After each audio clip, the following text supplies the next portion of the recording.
আনিছো ভাৰত পাকিস্তানৰ মাজত উত্তেজনা অব্যাহত থকাৰ সময়তে প্ৰতিৰক্ষা মন্ত্ৰীগৰাকীয়ে পুনৰ পাকিস্তানলৈ হুংকাৰ দিছে উচিত প্ৰত্যুত্তৰ দিয়া হ'ব সন্ত্ৰাসবাদীক দেখে যি বিচাৰিছে হেয়াই হ'ব দেশবাসীৰ লগত আছে চৰকাৰ আৰু চৰকাৰে এবাৰ সন্ত্ৰাসবাদীক প্ৰত্যুত্তৰ দিবলৈ সাজু হৈছে তেওঁ কৈছে যে পাকিস্তানক লৈ দেখে যি বিচাৰিছে হেয়াই হ'ব দিয়া হ'ব উচিত প্ৰত্যুত্তৰ এনেধৰণে ভাৰতৰ প্ৰতিৰক্ষা মন্ত্ৰীগৰাকীয়ে আজিৰ দিনটোত কৰিছে এটা ডাঙৰ মন্তব্য এবাৰ বিপদ নিশ্চিত প্ৰধানমন্ত্ৰী নৰেন্দ্ৰ মোদীয়ে জানে কিদৰে শত্ৰুক প্ৰত্যুত্তৰ দিব লাগে গতিকে এবাৰ পাকিস্তানৰ বিপৰ্যয় নিশ্চিত ভাৰত ইতিমধ্যে ভাৰতীয় সেনাৰ সৈতে সাজু হৈছে যুদ্ধত নামিবলৈ প্ৰতিৰক্ষা মন্ত্ৰীগৰাকীয়ে ইতিমধ্যে পুনৰ সকিয়নি প্ৰদান কৰিছে পাকিস্তানলৈ লৈছে এই মুহূৰ্তত টাইম ইনৰ দৰ্শকৰ বাবে ডাঙৰ খবৰ পাকিস্তানক লৈ দেখে যি বিচাৰিছে সেয়াই হ'ব এতিয়া দেশবাসীয়ে প্ৰত্যুত্তৰ দিব ভাৰত চৰকাৰে প্ৰত্যুত্তৰ দিব সন্ত্ৰাসবাদীক দিয়া হ'ব উচিত প্ৰত্যুত্তৰ এয়া দেশৰ প্ৰতিৰক্ষা মন্ত্ৰীগৰাকীৰ মন্তব্য পাকিস্তানক প্ৰত্যুত্তৰ দিবৰ বাবে সাজু আছে ভাৰত চৰকাৰ প্ৰতিৰক্ষা বিভাগ ৰাষ্ট্ৰীয় সম্পত্তি সুৰক্ষা দিয়াৰ দায়িত্ব সকলোৰে আছে সৈনিকৰ সৈতে মিলি দেশৰ সীমাৰ সুৰক্ষা সুনিশ্চিত কৰাৰ দায়িত্ব মোৰ আছে গতিকে এইবাৰ সন্ত্ৰাসবাদীক প্ৰত্যুত্তৰ দিবই ভাৰতে দেশৰ ওপৰত চকু দিয়া সকলক উচিত প্ৰত্যুত্তৰ দিয়া হ'ব বুলি পুনৰ হুংকাৰ প্ৰদান কৰিছে প্ৰতিৰক্ষা মন্ত্ৰীয়ে প্ৰধানমন্ত্ৰী নৰেন্দ্ৰ মোদীকো সকলোৱে ভালদৰে জানে দেশবাসীয়ে জানে নৰেন্দ্ৰ মোদীয়ে কি কৰিব পাৰে সন্ত্ৰাসবাদীৰ বিৰুদ্ধে সেয়া দেখে জানে কিদৰে শত্ৰুক উত্তৰ দিব লাগে নৰেন্দ্ৰ মোদীয়ে ভালদৰে জানে আৰু সেই কথা সমগ্ৰ দেশেও জানে গতিকে দেখে যি বিচাৰিছে সেয়াই হ'ব প্ৰত্যুত্তৰ দিয়া হ'ব সন্ত্ৰাসবাদীক এয়া ডাঙৰ মন্তব্য দেশবাসীক আশ্বাস দিছে ভাৰতৰ প্ৰতিৰক্ষা মন্ত্ৰী ৰাজনাথ সিঙে আৰু এক প্ৰকাৰ পাকিস্তানৰ হুংকাৰ প্ৰতিৰক্ষা মন্ত্ৰীগৰাকী ডাঙৰ খবৰ এই মুহূৰ্তত লৈ আনিছো সমগ্ৰ দেশ জুৰি এতিয়া পেহেলগামৰ ঘটনাক লৈ চৰ্চা চলি আছে সকলো মৰ্মাহত হৈ আছে আৰু তেনে অৱস্থাত ভাৰত চৰকাৰেও ইটোৰ পিছত সিটো একশ্যন লৈছে পাকিস্তানৰ বিৰুদ্ধে ভাৰতে অস্ত্ৰ তুলি নলওঁতে এতিয়া ভাৰতৰ কূটনৈতিক যুদ্ধতে ইতিমধ্যে দিশহাৰা হৈ পৰিছে পাকিস্তান অসহায় পাকিস্তানে এতিয়া বাৰে বাৰে উজুতি খাব লগা হৈছে ভাৰতৰ সৈতে কৰা অন্যায়ৰ বাবে এতিয়া বাৰে বাৰে উজুতি খাব লগা হৈছে পাকিস্তান তেনে সময়ত আজিৰ দিনটোত প্ৰতিৰক্ষা মন্ত্ৰীগৰাকীয়ে ডাঙৰ মন্তব্য কৰিছে শেহতীয়াকৈ দেশৰ প্ৰধানমন্ত্ৰী নৰেন্দ্ৰ মোদীয়ে কৈছিল যে সন্ত্ৰাসবাদীক ধুলিৰ সৈতে মিলাই দিয়া হ'ব সন্ত্ৰাসবাদীক প্ৰশ্ৰয় দিয়া সকলকো লোৱা হ'ব ব্যৱস্থা গৃহমন্ত্ৰীগৰাকীয়ে উল্লেখ কৰিছিল যে সন্ত্ৰাসবাদী সম্পূৰ্ণৰূপে নোহোৱা কৰিবলৈ ভাৰত চৰকাৰ সাজু আছে ভাৰতীয় সেনা সাজু আছে যুদ্ধৰ জাহাজ সাজু কৰি এই গৃহমন্ত্ৰী অমিত শাহে ডাঙৰ মন্তব্য কৰিছিল পাকিস্তানৰ সন্ত্ৰাসবাদৰ বিৰুদ্ধে এইবাৰ ভাৰতৰ প্ৰতিৰক্ষা মন্ত্ৰীগৰাকীয়ে ডাঙৰ মন্তব্য কৰিছে সন্ত্ৰাসবাদীক কিদৰে প্ৰত্যুত্তৰ দিব ভাৰত চৰকাৰে কিদৰে ব্যৱস্থা গ্ৰহণ কৰা হৈছে সন্ত্ৰাসবাদীৰ বিৰুদ্ধে সেই সন্দৰ্ভত ভাৰতৰ প্ৰতিৰক্ষা মন্ত্ৰীগৰাকীয়ে ডাঙৰ মন্তব্য কৰিছে দেশৰ প্ৰধানমন্ত্ৰী মোদীয়ে নৰেন্দ্ৰ মোদীয়ে জানে যে সন্ত্ৰাসবাদীক কিদৰে উচিত শিক্ষা দিব লাগে আৰু তাৰ বাবে এতিয়া ব্যৱস্থা গ্ৰহণ কৰিছে অস্ত্ৰ তুলি নলওঁতে হাহাকাৰ অৱস্থাৰ সৃষ্টি হৈছে পাকিস্তানত গতিকে এইবাৰ প্ৰধানমন্ত্ৰীয়ে যিদৰে কৰিছে সেইদৰে যুদ্ধ হ'ব আৰু পাকিস্তানক সম্পূৰ্ণৰূপে নোহোৱা কৰিব সন্ত্ৰাসবাদ নোহোৱা কৰিব বিশ্ববাসীয়ে চিনি পাব সন্ত্ৰাসবাদৰ পৰিণতি কি হয় সেয়া সকলোৱে জানিব এই কথা আজিৰ দিনটোত প্ৰতিৰক্ষা মন্ত্ৰীগৰাকীয়ে উল্লেখ কৰিছে প্ৰতিৰক্ষা মন্ত্ৰীগৰাকীয়ে একবাৰ পাকিস্তানলৈ হুংকাৰ দিছে যে ধ্বংস হ'ব পাকিস্তান সন্ত্ৰাসবাদক প্ৰশ্ৰয় দিয়াৰ বাবে এতিয়া বিপৰ্যয় নিশ্চিত পাকিস্তানৰ সেই মন্তব্য কৰিছে ভাৰতৰ প্ৰতিৰক্ষা মন্ত্ৰীগৰাকীয়ে পাকিস্তানক লৈ দেখে যি বিচাৰিছে সেয়াই হ'ব সন্ত্ৰাসবাদীক প্ৰত্যুত্তৰ দিয়া হ'ব বুলি উল্লেখ কৰিছে তেওঁ আৰু সমান্তৰালভাৱে তেওঁ উল্লেখ কৰিছে যে যিহেতু ভাৰতীয় সেনা সাজু আছে গতিকে ভাৰতীয় সেনাৰ সৈতে মিলি দেশৰ সীমাৰ সুৰক্ষা সুনিশ্চিত কৰাৰ দায়িত্ব মোৰ আছে ৰাষ্ট্ৰীয় সম্পত্তি সুৰক্ষা দিয়াৰ দায়িত্ব সকলোৰে আছে গতিকে দেশৰ ওপৰত চকু দিয়া সকলক এবাৰ উচিত প্ৰত্যুত্তৰ দিয়া হ'বই বুলি মন্তব্য কৰিছে দেশৰ প্ৰতিৰক্ষা মন্ত্ৰীগৰাকীয়ে দেশবাসীক আশ্বাস দি প্ৰতিৰক্ষা মন্ত্ৰীয়ে পাকিস্তানলৈ এয়া সকিয়নি এই মুহূৰ্তত প্ৰতিৰক্ষা মন্ত্ৰী ৰাজনাথ সিঙৰ মন্তব্য আছে আমি মন্তব্য আগবঢ়াবলৈ চেষ্টা কৰিম आप सभी हमारे प्रधानमंत्री नरेंद्र मोदी जी को अच्छी तरह जानते हैं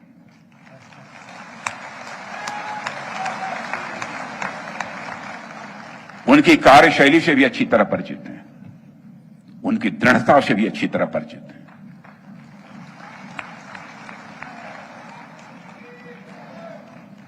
जोखिम उठाने का भाव किस तरीके से उन्होंने सीखा है अपने जिंदगी में, उससे भी आप अच्छी तरह समझते हैं। मैं आपको आश्वस्त करना चाहता हूं कि प्रधानमंत्री मोदी जी के नेतृत्व में जैसा आप चाहते हैं वैसा हो कर रहे हैं।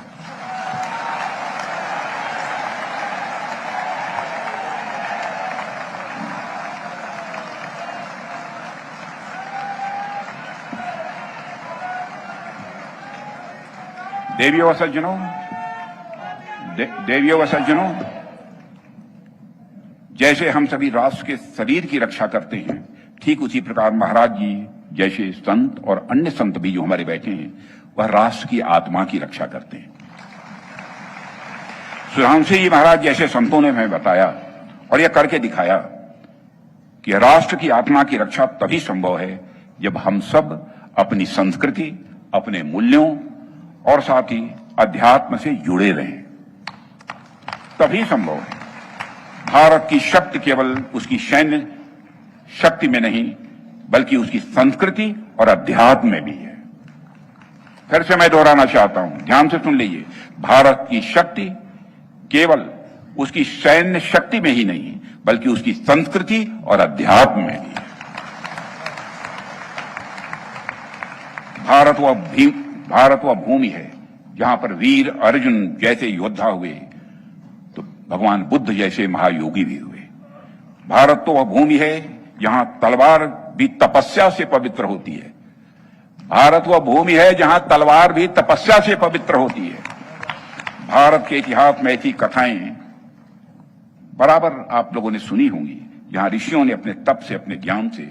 हमारे योद्धाओं को प्रेरणा दी है, उनका आत्मबल बढ़ाया है, उन्हें निर्भीक बनाया है, देश के लिए कुछ कर गुजरने का उनके अंदर एक भाव, एक जज्बा पैदा किया है। देवियों सज्जनों, भारतीय संस्कृत के इतिहास में अनेक ऐसे ऋषि और महर्षि हुए हैं जिन्होंने धर्म, संस्कृति और सत्य की रक्षा के लिए अपना सर्वस्व अर्पित कर दिया, यहां तक कि अपने प्राणों की आहूत तक दे डाली।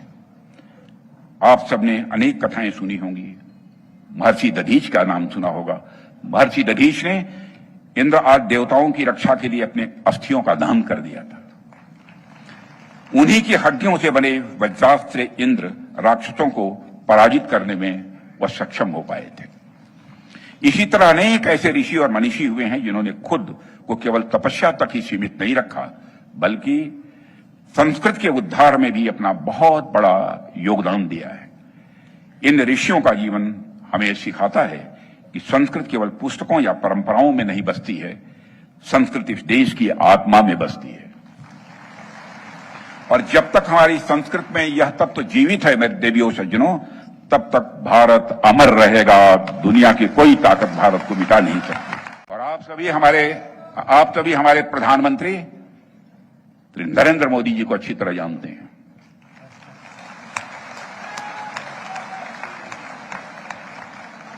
उनकी कार्यशैली से भी अच्छी तरह परिचित हैं, उनकी दृढ़ता से भी अच्छी तरह परिचित हैं।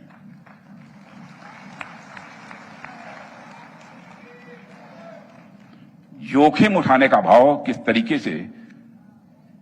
उन्होंने सीखा है अपने जिंदगी में, उससे भी आप अच्छी तरह समझते हैं।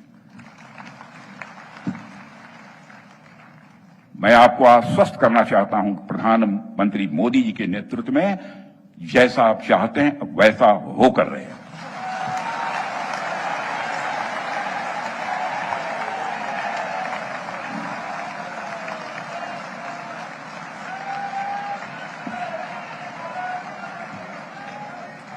देवियों व सज्जनों, जैसे हम सभी राष्ट्र के शरीर की रक्षा करते हैं, ठीक उसी प्रकार महाराज जी जैसे संत और अन्य संत भी जो हमारे बैठे हैं, वह राष्ट्र की आत्मा की रक्षा करते हैं। सुधांशु जी महाराज जैसे संतों ने हमें बताया और यह करके दिखाया कि राष्ट्र की आत्मा की रक्षा तभी संभव है जब हम सब अपनी संस्कृति, अपने मूल्यों और साथ ही अध्यात्म से जुड़े रहें, तभी संभव है। भारत की शक्ति केवल उसकी सैन्य शक्ति में नहीं, बल्कि उसकी संस्कृति और अध्यात्म में भी है। फिर से मैं दोहराना चाहता हूं, ध्यान से सुन लीजिए। भारत की शक्ति केवल उसकी सैन्य शक्ति में ही नहीं बल्कि उसकी संस्कृति और अध्यात्म में भी है। भारत वह भूमि है जहां पर वीर अर्जुन जैसे योद्धा हुए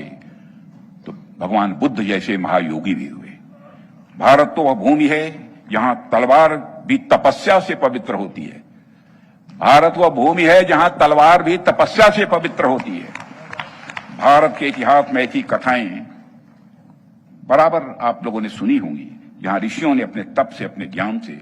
हमारे योद्धाओं को प्रेरणा दी है, उनका आत्मबल बढ़ाया है, उन्हें निर्भीक बनाया है, देश के लिए कुछ कर गुजरने का उनके अंदर एक भाव, एक जज्बा पैदा किया है। देवियों सज्जनों, भारतीय संस्कृत के इतिहास में अनेक ऐसे ऋषि और महर्षि हुए हैं जिन्होंने धर्म, संस्कृति और सत्य की रक्षा के लिए अपना सर्वस्व अर्पित कर दिया, यहां तक कि अपने प्राणों की आहूत तक दे डाली।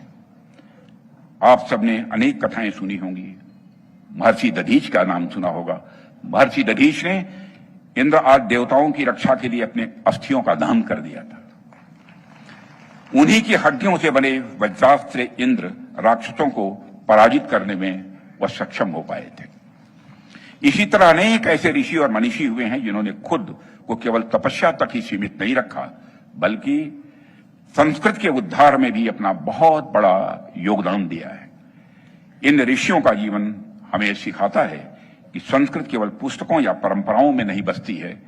संस्कृत इस देश की आत्मा में बसती है। और जब तक हमारी संस्कृत में यह तत्व जीवित है मेरे देवियों सज्जनों, तब तक भारत अमर रहेगा। दुनिया की कोई ताकत भारत को मिटा नहीं सकती। और आप सभी हमारे प्रधानमंत्री नरेंद्र मोदी जी को अच्छी तरह जानते हैं।